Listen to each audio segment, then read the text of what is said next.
Medyo mahina yata ang tenga ni Vice President eh. Sinabi ko budget eh.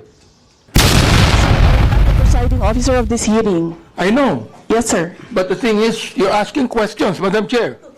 The resource Madam? speaker does not have any right to ask questions.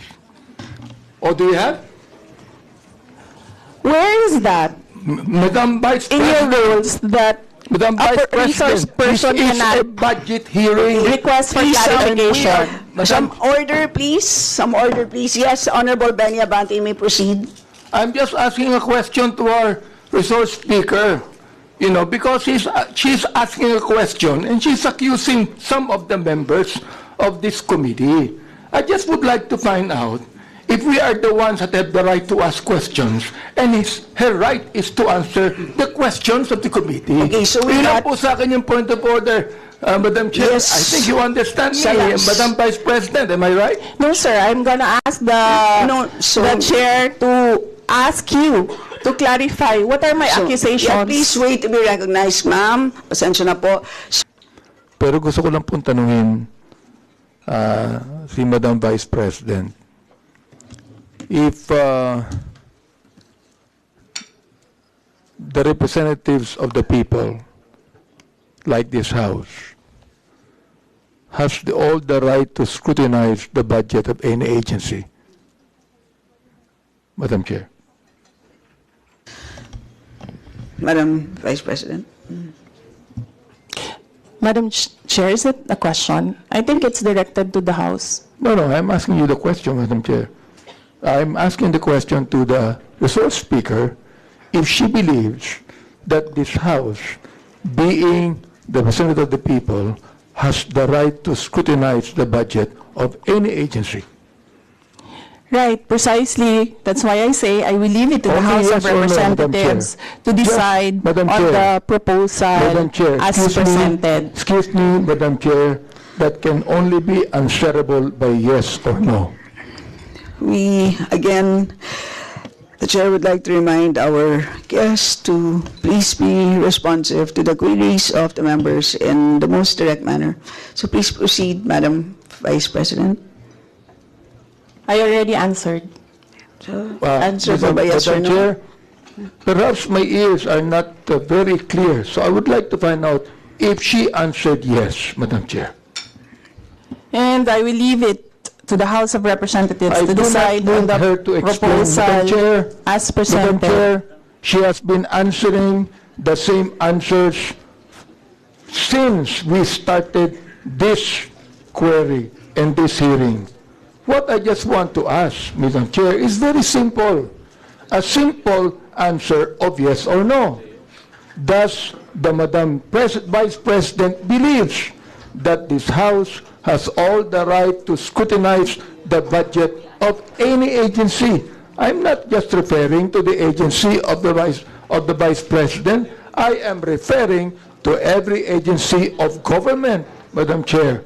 That can only be simply answered by yes or no. I do not need to hear the paulit-ulit na kasagutan niya. Kanina pa, gusto ko lang po marinig. Hindi po ako nagagalit. Oo, hindi po katulad niya, parang inis na siya. Oo, gusto ko lang po malaman. Oo, humbly speaking, naniniwala ba siya, Madam Chair, na itong House na ito, na binoto ng tao, ay merong karapatan ayon sa konstitusyon na scrutinize natin ang budget ng any ahensya ng gobyerno, including Congress, Madam Chair. Madam Vice President. Madam Chair, may I request the Secretariat to put on record, cut and paste. I will forgo and I will leave my answer, my previous answer. Madam Chair, I would just like to ask, why is it very hard for her to answer yes? I'd like to ask, why is it, Madam Vice President, why is it so hard for you to answer yes when you know that the answer should be yes? Why do you have to explain? Why do you have to explain?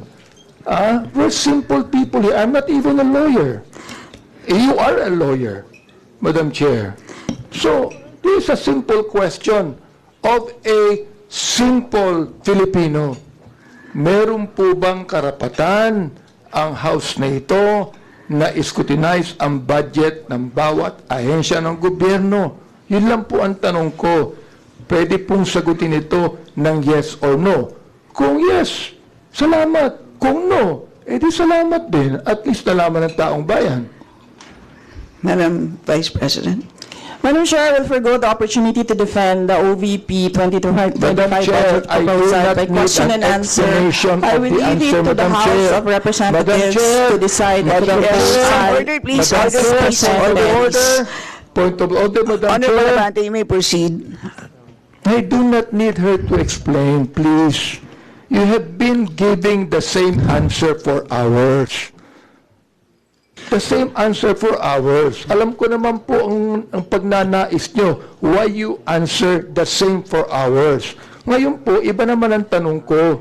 Ang tanong ko ito, tatanungin ko uli, Madam Chair, meron po bang karapatan bilang mga representante ng taong bayan sa bawat distrito at party list na mag-scrutinize ng budget ng bawat ahensya ng gobyerno? Hindi po natin pinag-uusapan dito ang confidential fund. Ang pinag-uusapan po natin budget.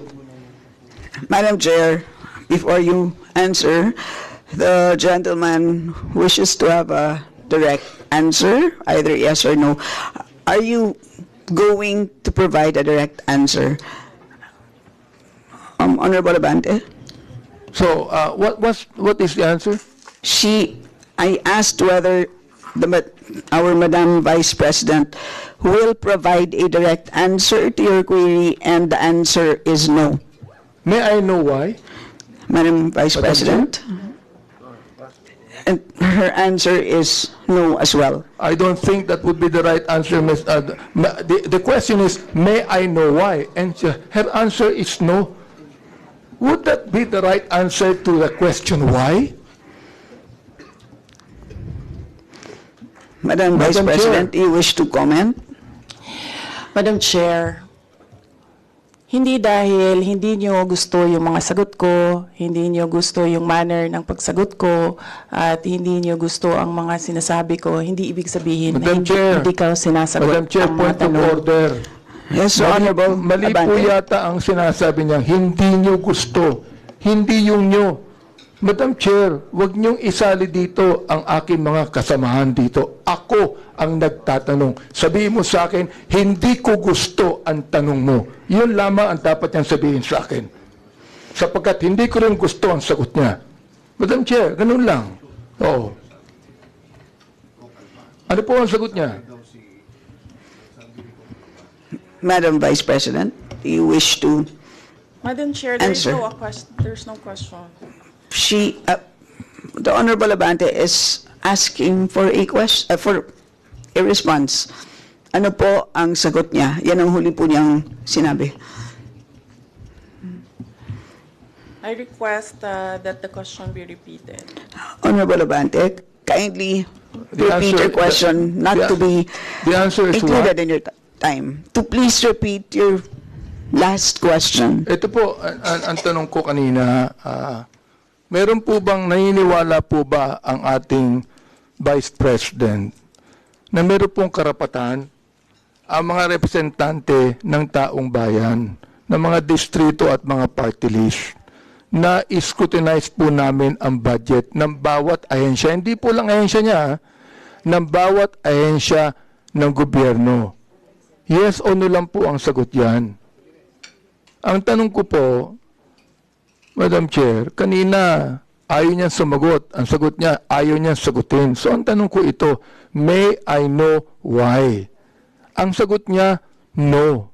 Aba, Madam Chair, hindi po ako masyadong expert mag-English, pero palagay ko po naman, yung pong tanong na may I know why, palagay ko hindi po tama yung sagot na no. Madam Vice President. Madam Chair, palagay ko. So that explains it. It is his opinion. Madam Chair, It's up to you. You Madam are the Chair. presiding officer. Madam Chair, hindi ko po opinion yun. Nakalagay po sa Constitution yun tulad po ng Vice President natin. naniniwala po siya sa mandato niya bilang Vice President na aayon sa konstitusyon.